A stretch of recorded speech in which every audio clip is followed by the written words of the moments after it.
मेरा नमस्कार। इस महत्वपूर्ण कार्यक्रम में यहाँ मौजूद जम्मू केंद्रीय विश्वविद्यालय के कुलपति प्रोफेसर संजीव जैन जी, जम्मू नगर निगम के महापौर भाई श्री राजेंद्र शर्मा जी, हमारे समय के अत्यंत क्रिएटिव नाम और प्रतिभा के धनी भाई राजेश बादल जी,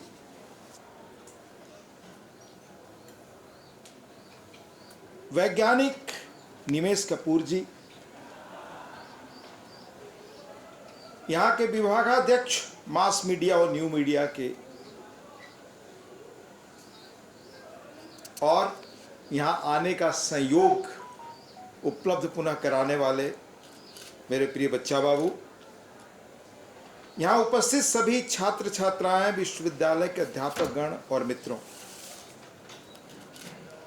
मैं तहे दिल से पहले आपका आभार व्यक्त करना चाहता हूं कि आज आपने इस विश्वविद्यालय में, जिसके बारे में आते ही भाई राजेश बादल जी ने कहा कि अपने विशिष्ट कामों के लिए यह देश के विश्वविद्यालय में विश्वविद्यालयों के बीच अपनी अलग पहचान रखता है, वहां आने का मौका दिया।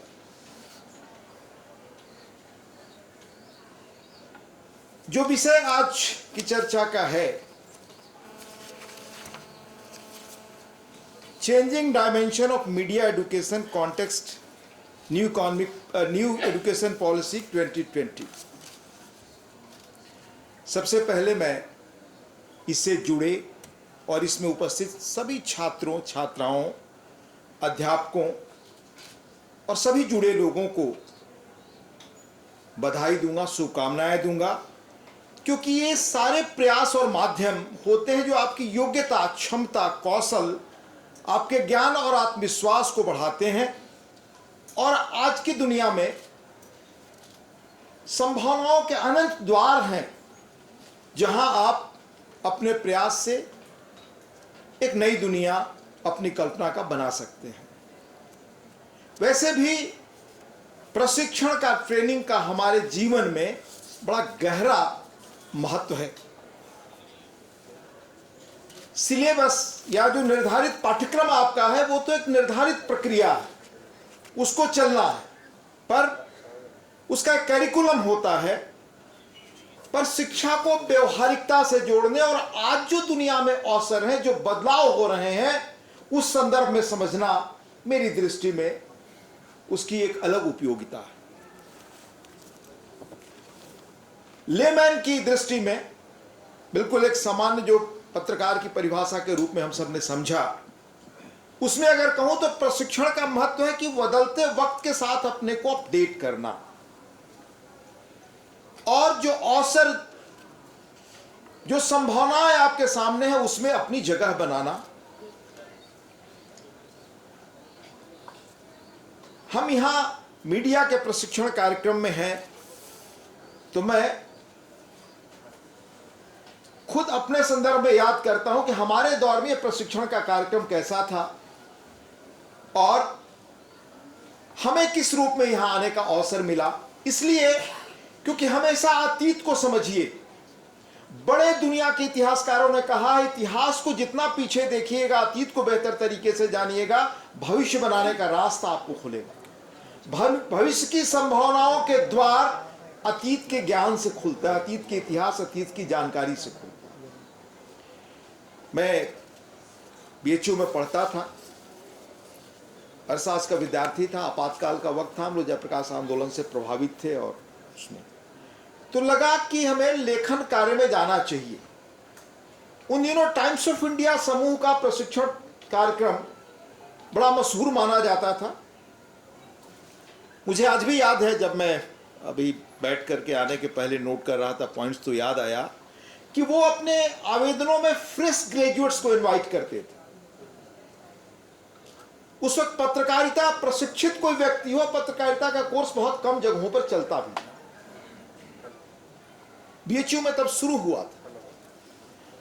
फ्रेश ग्रेजुएट्स जो 18 से 20 वर्षों के बीच के हों, किसी डिसिप्लिन के हों, विज्ञान से लेकर के इकोनॉमी या जो भी सोशल साइंस के, वो किसी फ्रेश विषय पर जो उसे जो उनके मन में हो, जो सवाल अपने समय में बहुत प्रासंगिक हो, उस पर कोई एक 800 शब्दों का निबंध लिखकर आवेदन के साथ वो मांगते थे। फिर उसकी स्क्रीनिंग करते थे, उसके आधार पर रिटन टेस्ट के लिए बुलाते थे। तब वो रिटन टेस्ट टाइम्स समूह 4 जगहों पे करता था, एक दिल्ली, एक कलकत्ता, एक साउथ में कहीं मद्रास या बेंगलुरु और एक मुंबई में। दिल्ली में हम सब आए, रिटन टेस्ट हुआ, उसका शाम तक रिजल्ट आया, अगले दिन इंटरव्यू हुआ। उस इंटरव्यू में जो मैं नाम आपको बता रहा हूँ अपने समय के पत्रकारिता में कैसे स्थापित लोग थे, भाई बादल जी और विस्तार से उन लोगों के बारे में बता सकते हैं। रघुवीर सहाय जी, अगे जी, उसके पहले अक्षय कुमार जैन जी थे, दिल्ली में गिरलाल जैन और मैनेजमेंट के लोग, यानी सभी अपने समय के बड़े स्थापित जो पत्रकारिता या अपने क्षेत्र में जो सबसे बेहतर नाम थे वो। फिर फाइनल इंटरव्यू के लिए जब बंबई हम लोग गए, वहां सिलेक्शन होने के बाद तो श्यामलाल, खुशवंत सिंह, डॉक्टर धर्मवीर भारती, कमलेश्वर, माधुरी एक पत्रिका होती थी, पुराने लोगों को शायद स्मृति हो, फिल्म की बहुत अच्छी पत्रिका होती थी, उसके बड़े जानकार अरविंद कुमार जी, जिन्होंने बाद में हिंदी का थिसारस बहुत बढ़िया लिखा और जो रीडर्स डाइजेस्ट हिंदी के संपादक भी रहे।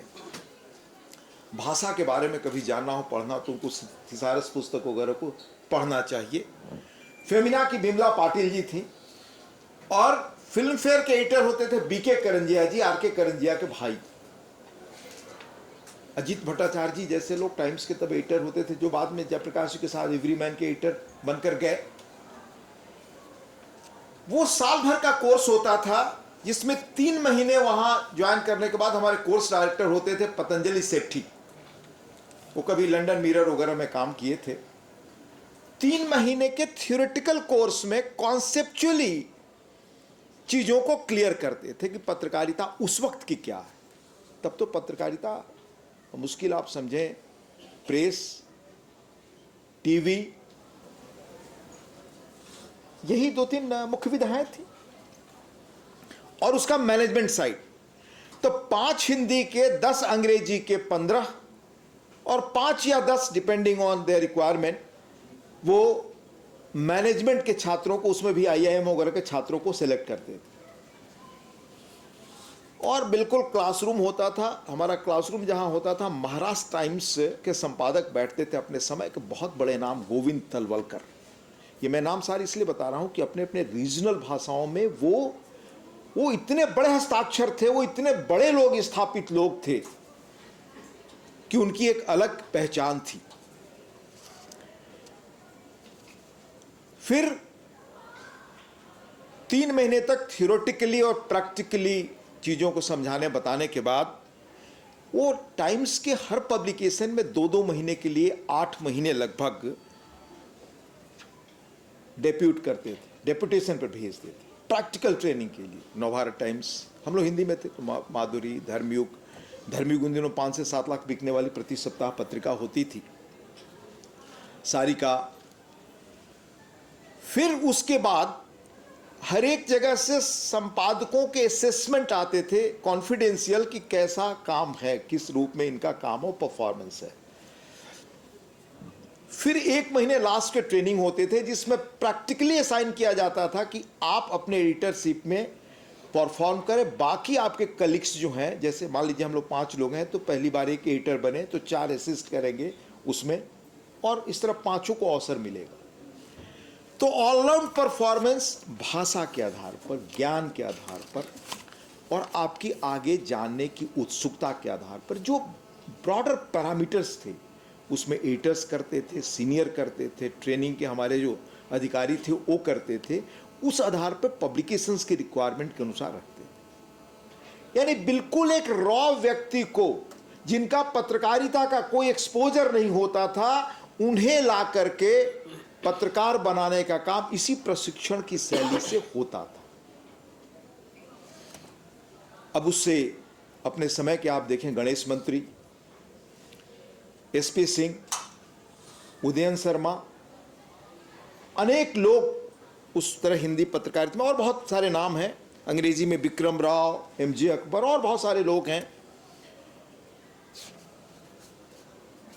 यह निश्चित मानिए कि प्रशिक्षण और अपने समय के संदर्भ की चीजों के बारे में जितना आप जानेंगे, आप भविष्य में अगर पत्रकारिता को जिसका फलक अब बहुत विस्तृत हो गया है, उसमें अगर अपनी पहचान और जगह बनाना चाहते हैं तो उसको जानने और समझने में आपको इससे मदद मिलेगी। अपने समय के जो सवाल हैं वो प्रशिक्षण के माध्यम से ही आपको बताए जाते हैं और निश्चित तौर से यह यहाँ बताया जाता होगा। एक चीज़ आप याद रखें कि ट्रेनिंग सिर्फ पत्रकारिता के लिए महत्वपूर्ण नहीं है। 2013 में एक बार मैं तत्कालीन प्रधानमंत्री जी के साथ एक पड़ोस के देश गया, जो आज बड़ा ताकतवर देश है, जिसने 77-78 से अपनी नई यात्रा शुरू की और वो आज दुनिया का बहुत बड़ा एक महत्वपूर्ण देश बन गया। हम लगभग कई पैरामीटर्स पे साथ थे, लेकिन वो बहुत आगे बढ़ गए। हम उन पैरामीटर्स पे आज की तारीख में कोशिश कर रहे हैं कैसे हम छूटी हुई दूरी को कम कर तेजी से। तो वहां तत्कालीन प्रधानमंत्री को उन्होंने निमंत्रित किया अपने सेंट्रल ट्रेनिंग इंस्टीट्यूट में, और जो आज वहां के राष्ट्रपति हैं तब उसके इंचार्ज होते थे, पोलिट ब्यूरो के मेंबर होते थे। तो हमने पता किया कि यहां किस तरह का प्रशिक्षण होता है। अपने देश के जो टैलेंटेड फ्यूचर की लीडरशिप है पार्टी की, उनको बुलाना, और आज से 20 वर्ष 25 वर्षों बाद टेक्नोलॉजी, सोशियोलॉजी, पॉलिटिक्स, इकोनॉमिक्स को देखते हुए दुनिया के चेंज का ट्रेंड क्या है और हमारे देश की रिक्वायरमेंट उस अनुसार क्या होगी। मान लीजिए आप किसी शहर के मेयर हैं, तो इस शहर का इंफ्रास्ट्रक्चर क्या है, पॉपुलेशन ग्रोथ रेट क्या है, आने वाले 10 वर्षों में क्या होना है, टेक्नोलॉजी किस रूप में बननी है, क्या क्या अवसर अपॉर्चुनिटी जानी है, उनके अनुसार पॉलिटिकल लीडरशिप को ट्रेंड करना। और आप जानते हैं आज दुनिया को बदलने का काम जो हो रहा है उसमें 2-3 चीजें महत्वपूर्ण, टेक्नोलॉजी और मार्केट, इकोनॉमी। और इकोनॉमी का इतना ब्रॉडर शेप हो गया, आप तो देख रहे हैं पेमेंट बैठे बैठे सब चीजों का आप कर सकते हैं, जो हमारे समय में ये कल्पना से परे था। राजेश जी, मैं आपको ब्रीफली बताऊंगा कि उस चीज को आप समझें तो आप भविष्य का रास्ता तय करने में आपको कितनी सुविधा होगी। हमारे समय में गांधी जी खुद ट्रेनिंग के बड़े हिमायती थे, ये कम बात लोग जानते हैं। अफ्रीका में फिनिक्स आश्रम से लेकर साबरमती, वर्धा, सेवाग्राम, निरंतर कार्यकर्ताओं को प्रशिक्षित करना। आपका मकसद क्या है, काम क्या है, उद्देश्य क्या है। और इवन मैं आपको आज मुझे याद आया कि जयप्रकाश नारायण ने जब अपना आंदोलन शुरू किया तो अपने गांव में 1-2 दिनों का शिविर रखा। मैं बहुत युवा छात्र था और उसमें बिहार आंदोलन से जुड़े 20 युवकों को, जो अत्यंत प्रतिभाशाली थे, किसी पॉलिटिकल पार्टी से नहीं जुड़े हुए थे, आमंत्रित किया। और उसमें अपने समय के 3 या 4 बड़े नाम आए, जिन्होंने उन्हें इकोनॉमिक्स, पॉलिटिक्स, इन सब चीजों के बारे में बताया। रघु राय, जो मैंने आज भी हैं और लीजेंड है फोटोग्राफी में, उनकी किताब है बिहार शोज द वे। उस पुस्तक में देखिएगा आप उस ट्रेनिंग के बारे में, उसकी तस्वीरें वगैरह हैं कैसे। तो गांव में बुलाकर राजेश जी, जैन साहब, बाकायदे 2 दिनों तक मीडिया से दूर, बाकी चीजों से दूर। एक आपने पंडित जवाहरलाल जी का, जिनका कल हमने जन्मदिन मनाया, तस्वीर देखी होगी हाफ पैंट में, बड़ी कांग्रेस सेवा दल की। तो ये सारा कि हमारा मकसद क्या है, उस संगठन का किस रूप में लोगों के बीच काम करना है, संगठन का काम कैसे होना है, ये गांधी जी से लेकर हमारे पुराने नेताओं ने और समाजवादी दलों ने, तो उनके प्रशिक्षण शिविर लंबे होते थे, जिसमें जयप्रकाश जी से लेकर डॉक्टर राम मनोहर लोहिया, अच्युत पटवर्धन, अशोक मेहता, एनजी गोरे, वो हाल तक परंपरा मधुलिमय और बाकी लोगों तक चलती रही। चंद्रशेखर जी वगैरह सारे लोग वो परंपरा चलाते रहे। और मैं हाल में बताऊं मौजूदा प्रधानमंत्री जी के बारे में, प्रशिक्षण के महत्व के संदर्भ में एक महत्वपूर्ण पुस्तक मैं भी हाल में पढ़ रहा हूं। एक देश के जाने माने पत्रकार हैं अजय सिंह जी, वो पेंगुइन ने किताब छापी है, Narendra Modi architecture of new BJP. जिस बीजेपी का गुजरात से लेकर हिमाचल, मध्य प्रदेश वगैरह में कोई पहचान और जगह नहीं थी, वहाँ कैसे उन्होंने काम शुरू किया, ये अध्याय लोग जानते नहीं किस तरह प्रशिक्षण, गिर के वन में अगर कार्यकर्ताओं को बैठक के लिए बुलाया तो 2 दिन मोबाइल और साकी चीजों से आपको ऑफ रहना है। आने वाले समय में कंप्यूटर का क्या महत्व होगा और बाकी चीजों का क्या महत्व होगा, बहुत पहले उन्होंने अपने उसमें इंट्रोड्यूस किया। सारी चीजें उसमें मौजूद है। तो ये व्यक्ति का कौशल, उसकी दूरदर्शिता, उसको भविष्य की समझ, ये विकसित होता है प्रशिक्षण के एक अनुशासन में आने से। अब मैं आपको बताऊं कि दुनिया कितनी तेजी से बदल रही है और हम सबके रहते रहते कैसे बदली है, एक पत्रकार के रूप में मैं समझने की कोशिश करता रहा हूं। 1977-78 में जब मैं बंबई गया तो पहली बार हमारे वरिष्ठ होते थे गणेश मंत्री धर्मयुग में, अपने समय के बड़े चर्चित नाम और बहुत बड़े नाम हिंदी पत्रकारिता के। तो पुस्तक पढ़ने की उनकी आदत थी, तो उनकी आदत के साथ मुझे भी थोड़ा वो हुआ उनके साथ जाने के लिए। पहली पुस्तक हमने पढ़ी थी फ्यूचर शॉक बंबई जाकर, एल्विन टॉफलर की। एल्विन टॉफलर आज भी जो ओरिजिनल थिंकर्स माने जाते हैं कि दुनिया कैसे बदल रही है, जिन्हें आज हम फ्यूचरिस्ट कहते हैं, उनमें आज भी उनका नाम लिया जाता है। बाद में 3 किताबें 4 किताबें और उनकी आई और सीरीज में बड़ी महत्वपूर्ण। उस किताब को जब मैंने पढ़ा तो लगा ये बता रहे हैं कि आने वाले 10 वर्षों में, 20 वर्षों में दुनिया इतनी बदल जाएगी, कामकाज का तौर तरीका इस तरह हो जाएगा। हम लोग गांव से आते थे, सिंगल फैमिलीज हो जाएंगी, न्यूक्लियस फैमिली होंगी, बाद में लोग अकेले रहना पसंद करेंगे। जहां काम करने का तौर तरीका, वहां कंप्यूटर कैसे चीजों को बदल देगा और बहुत सारी चीजें, उसका सोशल इंपैक्ट क्या होगा, परिवार पे इंपैक्ट क्या होगा, बहुत सारी ऐसी चीजें उस पुस्तक में थी। तो हमें लगा जो कल्पना लोग की बात है, ऐसा तो कुछ होना, मतलब जिस मुकाम पे हम लोग खड़े थे लगता था ऐसा कुछ होगा नहीं, पर दुनिया तो उससे बहुत तेजी से आगे बढ़ गई। उसके बाद लगभग 92, 93 या शायद 94 के आसपास, मुझे एग्जैक्ट वर्ष याद नहीं है, तब मैं एक अखबार में आ गया था बम्बई और कलकत्ता छोड़कर काम करने के लिए।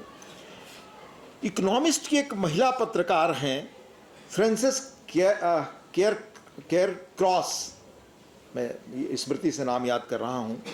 उनकी किताब थी डेथ ऑफ डिस्टेंस, यानी दूरियों के खत्म हो जाने का हमारे जीवन पर क्या असर होने वाला। मैंने अपने संदर्भ में सोचना शुरू किया। मैं जिस गांव से आता हूं, उस गांव से बनारस पहुंचने में जो मुश्किल से 250-300 किलोमीटर है, 2 या 3 दिन लगते थे। गांव 2 नदियों के बीच में, बाढ़ में 6 महीने आप रहते हैं, नाव से पार करते हैं, 1 दिन में नाव जाती है, छोटे शहर में पहुंचते हैं, कोई रेलगाड़ी आती है आपको ले जाती है 8-10 घंटा में, बहुत पास बनारस है। तो फिर वहां से आपको बंबई जब नौकरी मिली तो 3 दिन लगते हैं और जाने में, वहां से आप मुगलसराय आए, ट्रेन अलग पकड़े, वो 2 दिन लेती है। पर देखा कि आज आपके पास, और सामान्य रिच में अगर पहले से आपने सोच रखा है तो 1 दिन में मुंबई से और दिल्ली से आप गांव पहुंच सकते हो। तो ये डेथ ऑफ डिस्टेंस का सोशल और कल्चरल इकोनॉमिक इंपैक्ट क्या हुआ, जिसने दुनिया को, इसके बाद दुनिया तो आप मानते हैं ग्लोबल विलेज के रूप में बढ़ गई, तो क्या असर हुआ ये नई पीढ़ी को आज शायद नहीं मालूम। मैं इसलिए कह रहा हूं कि आगे आने वाला समय और क्या फ्यूचरिस्ट कह रहे हैं। हमारे समय के फ्यूचरिस्ट यानी वो हम लोग जिसे भविष्यवक्ता कहते हैं वो ना समझें, जो टेक्नोलॉजी, इकोनॉमिक्स, सोशियोलॉजी और मॉडर्न ट्रेंड को देखकर अध्ययन करते हैं कि दुनिया किधर जा रही है। उसमें जो सबसे बड़े प्रामाणिक नाम है, आप कभी खोजिएगा गूगल वगैरह पे, जैसे रे कुर्जवेल, 2015 में उन्होंने एक बयान दिया कि हमारे समय में, हमारे आने वाले 20 से 30 वर्षों में हमारे सामने दुनिया उतनी तेजी से बदल जाएगी जितना पिछले कई 100 सालों में नहीं बदली। और ये परिवर्तन जब मैं देखता हूं दुनिया में, तो हम लोग जब बड़े हुए तो 90 के बाद का मोबाइल वगैरह सारा बड़ा परिवर्तन, उसके पहले के तक की दुनिया तो वैसी ही थी जो हमने पाई। जो आप युवकों ने पाई है वो दुनिया बिल्कुल बदली हुई और नई दुनिया है। अब और एक कुर्जवेल जो फ्यूचरिस्ट है समझते हैं, वो ये कहते हैं कि आने वाली दुनिया किस हद तक बदल जाने वाली है। 2015 उसमें टाइम अखबार में पढ़िएगा कि मनुष्य कैसे 2045 तक वो मतलब मरने का सपना भी छोड़ सकता है, इमॉर्टल बनने की तरफ बढ़ सकता है। They are all cover stories of Time news magazine all, मतलब ये कोई मैं नहीं कह रहा हूं, go on Google and authentically see it. अब ये सारी चीजें जो मैंने आपको बताई वो तय करते हुए आज हमारे यहाँ शायद राजू मल्होत्रा हैं जो अमेरिकन निवासी हैं, भारतीय मूल के हैं, लेकिन आर्टिफिशियल इंटेलिजेंस पर जिन लोगों ने दुनिया में काम किया, 70 के दशक से उन्होंने आर्टिफिशियल इंटेलिजेंस में पढ़ाई की है। उनकी हाल में किताब आई आर्टिफिशियल इंटेलिजेंस पर, कोरोना के पीरियड में, उन्हीं यही नाम है जैन साहब, 5 बैटल ग्राउंड कुछ है वो इस तरह का, जरूर पढ़िए आप अगर अपना भविष्य जानना और देखना चाहते हैं। वो कहते हैं 21 से 30 के बीच का डिकेड आर्टिफिशियल इंटेलिजेंस उस रूप में बदल देगा जिसकी कल्पना ही दुनिया को नहीं। यानी मैं सोचता हूं, आज देखता हूं भाई राजेश जी, तो जो हम सब ने जिंदगी शुरू की 77-78 से, वो 90 आते आते तक लगभग वही थी। जब दुनिया ग्लोबल होने लगी, ग्लोबल विलेज की ओर बढ़ने लगी, लिबरलाइज्ड होने लगी, उस दौर में टेक्नोलॉजी ने कैसे चीजों को ओवरटेक कर लिया। आज टेक्नोलॉजी हमारे जीवन को नियंत्रित कर रही है।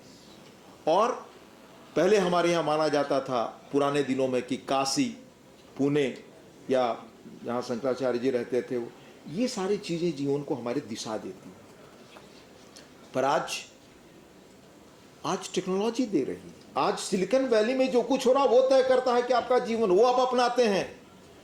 इसीलिए जो सिलिकॉन वैली के तर्ज पर बने शहर हैं वो देश में ग्रोथ इंजन दुनिया में बन रहे हैं। आपके यहां बेंगलोर बना, जिसमें फ्रीडमैन ने किताब लिखी ना, द वर्ल्ड इज फ्लैट।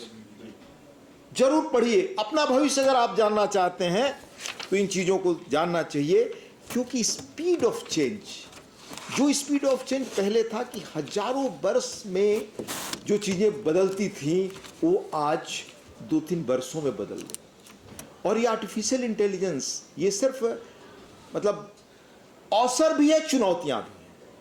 अवसर इतना बड़ा है कि इसे मेडिकल साइंस बच्चों को पैदा होते ही जेनेटिक्स से लेकर सबके वो रोग बताता है कि भाई इनको क्या होने वाला है, यू कैन क्योर। जेनेटिक इलाज शुरू करने से लेकर, या आज भी मतलब इस पर भी कई किताबें आई हैं कि जहां विकसित देशों में आर्टिफिशियल इंटेलिजेंस से इलाज शुरू हुआ है, वो बताते हैं कि आप 10-20 वर्षों में अगर आपकी हेल्थ को मॉनिटरिंग करते हैं क्या चीजें आपको हो सकती हैं। तो कितना बड़ा चेंज इसी से एडमिनिस्ट्रेशन में, गवर्नेंस में, जो अपने देश में हो रहा है। गवर्नेंस में कई टेक्नोलॉजी के जो प्रयोग हो रहे हैं, आप देखें जितनी तेजी से, ये कहां संभव था। मैं मानता हूं कि किसी व्यक्ति ने ईमानदारी से ही कहा था, अपने देश के महत्वपूर्ण व्यक्ति ने, कि ऊपर से 100 पैसा चलता है तो नीचे 85 पैसा नहीं पहुंच पाता, 15 पैसा पहुंचता। पर आज ये संभव है अगर विलिंग आपके शासक हो तो इस टेक्नोलॉजी को कितना बेहतर बढ़िया कर सकते हैं ले जाने के लिए। आज आप देख रहे हैं कि पैसा सीधे नीचे कैसे पहुंच सकता है। इस तरह इमिनेंस अपॉर्चुनिटीज आज की तारीख में है, लेकिन उतने ही अधिक खतरे भी, दोनों ही चीजें। अब खतरे के बारे में बहुत मैं आपको बताऊंगा संक्षेप में। तो आपके सामने 77 में अगर प्रेस, रेडियो वगैरह था, हमें तो याद है जब कंप्यूटर का इस्तेमाल करना हम लोग सीखने लगे, पहले हैंड कंपोजिंग होता था, तो कितना बड़ा वो चेंज था। टीवी, मोबाइल, अब तो इंटरनेट, सोशल मीडिया, अनेक जंक्शंस हैं जिस पर आप, मैंने सचमुच दुनिया के किसी कोने में हो आप, कोई बड़ी घटना हो, अब वो नेल्ली जैसी या कहीं बेलछी जैसी महीने भर बाद वो छप नहीं पाती थी। आज तो इंस्टेंट चीजें छप जाती। तो ये अवसर भी आया है, पर एक बड़ा फर्क देखिएगा। फर्क यह है कि पहले का दौर जो था उसको कैसे रिप्लेस किया टेक्नोलॉजी ने। पहले का दौर मैं मानता हूं विचारों का दौर था, आइडियाज ने, आइडियोलॉजी ने, उससे हम सहमत हो अलग बात है। किसी आइडियोलॉजी से हम सहमत भी हो सकते हैं, असहमत भी हो सकते हैं, वो अपनी जगह है। पर उन्होंने दुनिया को बदला, उन्होंने दुनिया को प्रभावित किया। जैसे रूसो, वॉल्टेयर से लेकर के और आप गांधी तक देखें, इन्होंने दुनिया में अपनी छाप छोड़ी।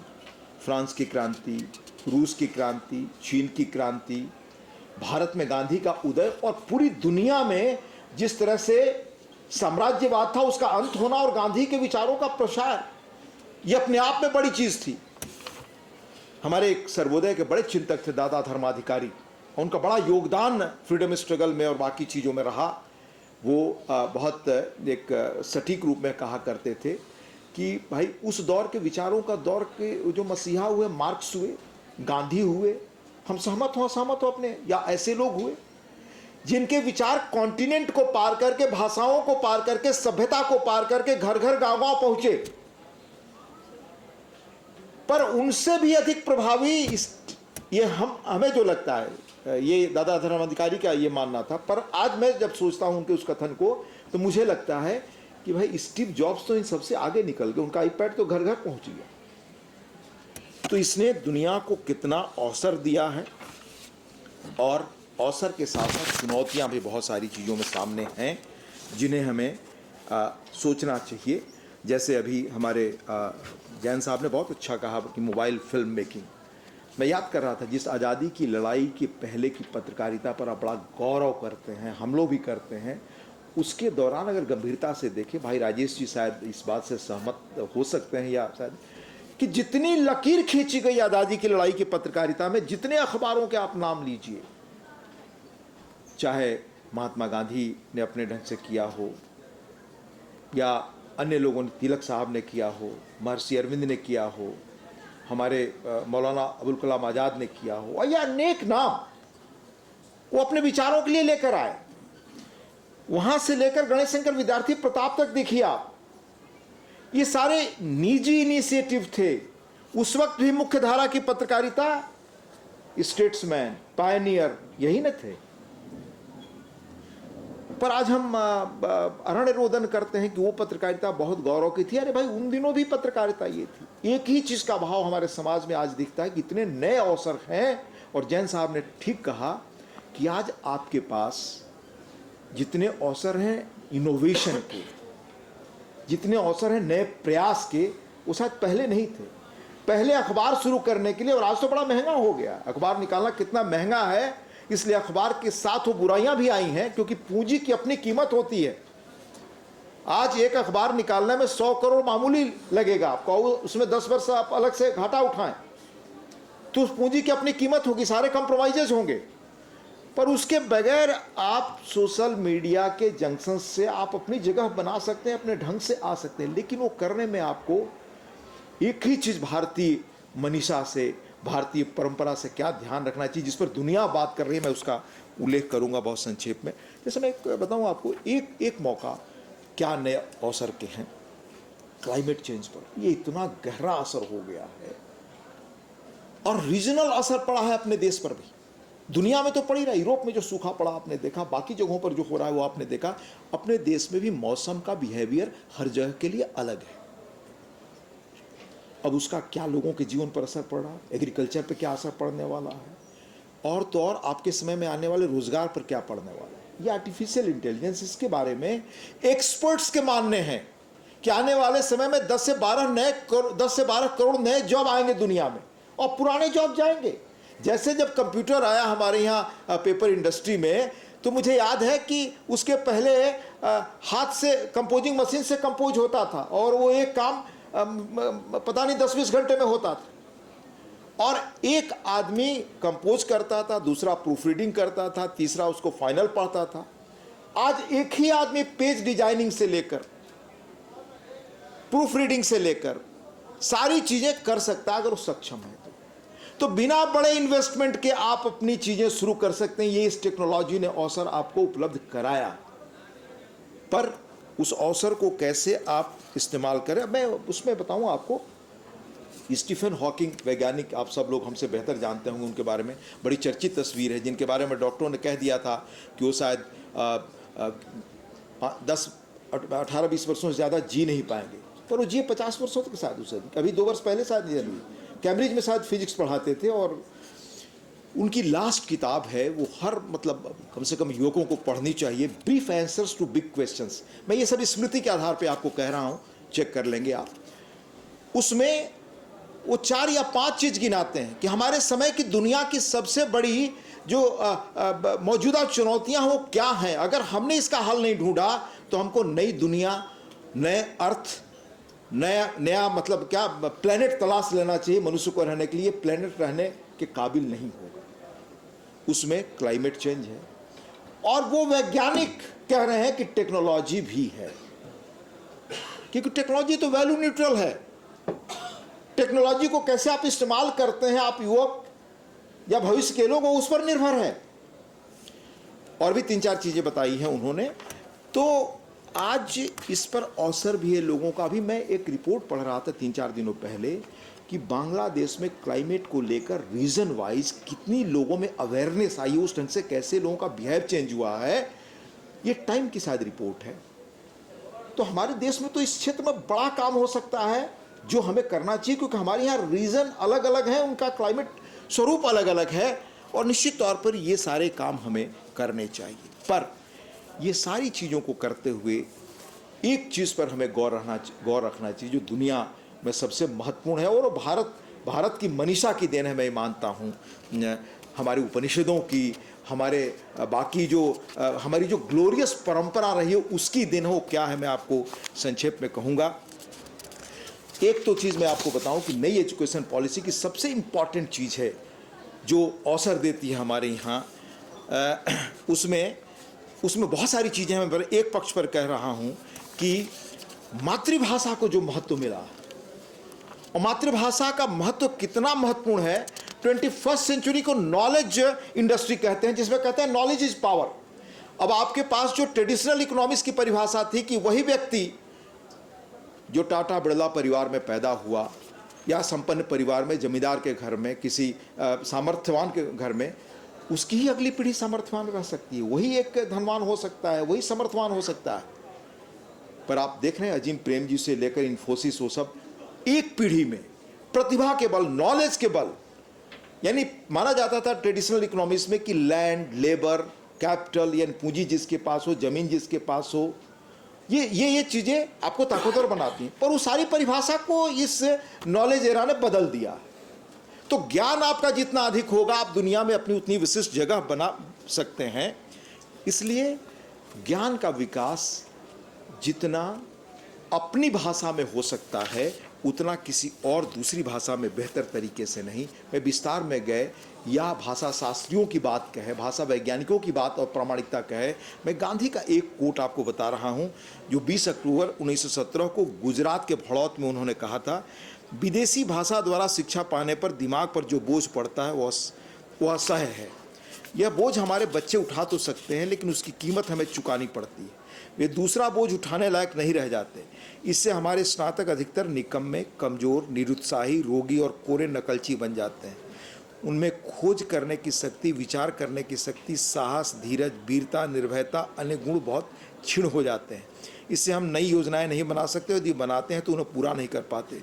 कुछ लोग जिनमें उपयुक्त गुण दिखाई देते हैं वो अकाल ही काल के उसमें चले जाते हैं। लंबा कोट है, पर मैं गांधी के इस पुराने कोट को इसलिए कह रहा हूँ कि आधुनिक युग के जो बड़े नाम हैं, और गांधी ने चंपारण में आंदोलन के साथ साथ शिक्षा में बड़े नए प्रयोग किए थे, स्कूल शुरू किया। अब बच्चों की शिक्षा कैसी हुई बताई था, न्यू एजुकेशन पॉलिसी बनवाई थी। अभी मैं जयतीरथ राव की किताब पिछले साल पढ़ रहा था। जयतीरथ राव इस आधुनिक कॉर्पोरेट वर्ल्ड के नए एजुकेशन की देन है। IIM अहमदाबाद से शायद उन्होंने पढ़ाई की, टेक्नोलॉजी के भी वो माहिर हैं, कॉर्पोरेट वर्ल्ड में बड़े पद पर रहे हैं। इकोनॉमिस्ट गांधी, ये किताब का नाम है। उसमें पढ़िए, उन्होंने लिखा है, एक इकोनॉमिस्ट हमारे समय का जो कॉर्पोरेट वर्ल्ड की मॉडर्न थिंकिंग की देन है, वो कह रहा कि जो एजुकेशन पॉलिसी गांधी ने बताई थी, अगर उस पर हमारे बच्चे चले होते, देश चला होता, तो आज इस देश की प्रतिभा दुनिया में जगह बनाई होती। 2014 के बाद लगातार, चूंकि आपके यहाँ भी जोर देश में सरकार दे रही है कि नए शोध करो, नए आपके बच्चे आ रहे हैं अपनी अपनी कंपनियों को लेकर। और मैं डिफेंस कमेटी में था, अद्भुत ढंग से हमारे बच्चे आज यंगस्टर्स जो है चीज़ों को ढूंढ रहे हैं और कर रहे हैं। जो मौका पहले नहीं था वो आज मिल रहा है उन्हें। अगर ये चीज़ें पहले से हुई होती तो आज शायद देश अपनी जगह एक मौलिक प्रतिभा से संपन्न और आगे बढ़ा हुआ होता। लेकिन इन सब के बाद और छोड़ दीजिए, 2 दिन पहले जस्टिस चंद्रचूड़ जी का बयान पढ़ा, शायद हिंदुस्तान टाइम्स के समिट में, कि अपनी भाषा का अदालतों में क्या महत्व है, कैसे अदालती कार्रवाई भाषा में हो ताकि लोग जाने जो इससे प्रभावित हो रहे हैं। तो आज का टर्म इकोनॉमिक युग का है। कैसे इकोनॉमिक्स और टेक्नोलॉजी, मार्केट और टेक्नोलॉजी दुनिया को बड़ी तेजी से बदल रहे हैं, पर ये दोनों एक चीज नहीं कर पा रहे हैं, जो कहकर, चूंकि लंबा समय मैंने लिया है, बात अपनी खत्म करूंगा। इनके पास वैल्यूज नहीं है, और ये वैल्यूज भारत की सनातन विशेषता है साथियों। और मैं इसलिए कह रहा हूं कि वो पश्चिम जो इन चीजों से बढ़ा, आज वही अपने यहां समाज में कह रहा है कि आप कैसे इन चीजों के प्रति सजग हो जाइए, नहीं तो समाज पर या आने वाली पीढ़ी पर कैसे गहरा खतरा है। मैं 2-3 उदाहरण आपको दूंगा। सोशल मीडिया के इस दौर में मतलब ये होता है कि भाई मिलियन व्यू आपको रातों रात मिल जाते हैं, पर उस मिलियन व्यू मिलने के बाद जब पता चलता है कि किस कारण मिला है, उसका आधार ही सही नहीं है, तो क्या कॉस्ट उसका समाज पे करता है, ये आज दुनिया के समझ में आ रहा है। भारत से ज़्यादा वेस्ट को भी आने लगा, जिन लोगों ने टेक्नोलॉजी बनाई उनको ज़्यादा आने लगा। और आप स्टीव जॉब्स, जिस व्यक्ति का मैंने नाम लिया, उस सिलिकॉन वैली के बारे में ख़ास तौर से खबरों को पढ़िए। स्टीव जॉब्स की जो अथॉरिटेटिव बायोग्राफी है वो इस्कॉन, वॉल्टर इस्कॉन की है शायद, अगर मैं गलत नहीं हूँ तो आप चेक करेंगे, जो टाइम के एडिटर भी रहे हैं और एक प्रतिष्ठित उस पर रहे हैं पदों पर, CNN वगैरह भी शायद हेड रहे हैं। उनकी प्रामाणिक बायोग्राफी। उन्होंने स्टीव जॉब्स से पूछा कि आप अपने घर में बच्चों को क्या फ्री मोबाइल इस्तेमाल करने की इजाज़त देते हैं? कहा कि नहीं। हम टॉकिंग डिनर टेबल पर वैल्यूज और हिस्ट्री की बात करते हैं। आज सिलिकॉन वैली के अनेक CEOs वगैरह, अनेक स्कूलों में भी मोबाइल इस तरह से या बाकी चीज़ें